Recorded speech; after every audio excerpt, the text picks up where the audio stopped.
In response to your most burning question about this movie, yes, it is in fact better than Geely. Hello and welcome to my review of Ben Affleck's Argo, starring Ben Affleck, Bryan Cranston, and John Goodman. Argo takes place in 1979 during the Iranian hostage crisis on the US Embassy, where 6 of the hostages escaped and stayed in the Canadian ambassador's house because there's no other place to go without getting killed.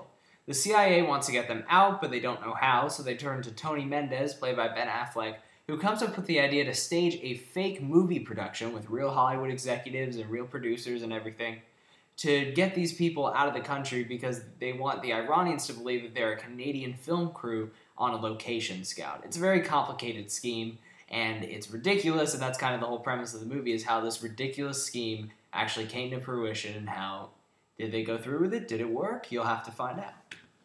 Now, Argo was a movie I was dying to see because I'm a massive fan of Ben Affleck, and ever since he's turned to directing, I think he's just been a brilliant force in the movie-making industry. I loved both Gone Baby Gone and The Town, and I was really looking forward to this being the upper echelon, the best of the 3. And while that didn't quite happen, I still really enjoyed Argo. This is a very solid film. The cast here really fires on all cylinders. Ben Affleck gives a more subdued performance as Tony Mendez, but a very good one.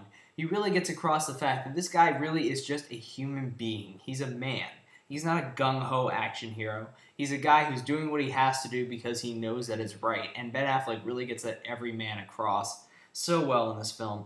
Bryan Cranston plays one of Ben Affleck's superiors, and he's great as well, but that's kind of redundant to say because Bryan Cranston's always great. But the real fantastic supporting work here comes from John Goodman and Alan Arkin as a makeup artist and a producer, respectively. They just provide some great supporting humor in the film, some great satire of Hollywood, and those are just 2 old pros who know how to create characters that can just please an entire crowd of people, and people ate up the scenes with those 2 because they are just fantastic supporting performers in the film, and it's the best performance I've seen from either of them in a little while. This is really aided by the fact that the screenplay in this movie is great. It really has some excellent dialogue, great back and forth between the characters, really fleshes everything out, and doesn't really ever feel too comedic or too dramatic. It's just the right amount, and this is really a great screenplay and a very good story overall.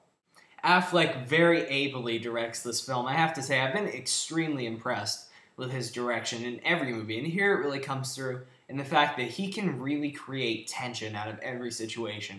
This is not a violent action movie. This is more of a suspense film. And there are scenes in this movie that are just people walking through an airport or driving down a street, but there's just so much of that sense of paranoia and just cloying, like, feeling like you're about to explode tension in this film. That's just fantastic. One particularly directorially strong scene I would like to point out is there's a scene where they're driving through a street through a group of protesting people, and the car just kind of sinks through this almost like river of people just slamming on the car, and they're trying not to be noticed, and it's just a beautifully tense scene. And while I didn't love the movie, I had to give Ben Affleck credit for that. That was like a really well-crafted scene, and he just directs actors really well and keeps the movie moving at a good pace. So this is a film with great acting, great direction, and a pretty good story. So how come I'm not as crazy over it as some of the other critics, and why I probably think it's Ben Affleck's weakest film? Well, it's not really anybody's fault. This is an incredibly well-made movie, and it's hard for me to pick out flaws in this movie per se, besides the fact that I feel like occasionally while it moves at a good pace, it kind of slogs every so often. I think what I kind of didn't grab onto as much in this film is that it doesn't really feel like this movie has any real kind of central human themes to it. Like The Town and Gone Baby Gone, those are both morality tales. Those are both movies where there were so many ethical and moral questions raised and just these great dynamic characters just going through these bohemian situations, and it was just like, it felt epic even though it was on a small scale. This movie was on a bigger scale and just at the same time felt like a procedural. A very, very good procedural, mind you. I had a great time watching this movie, and I enjoyed it very much.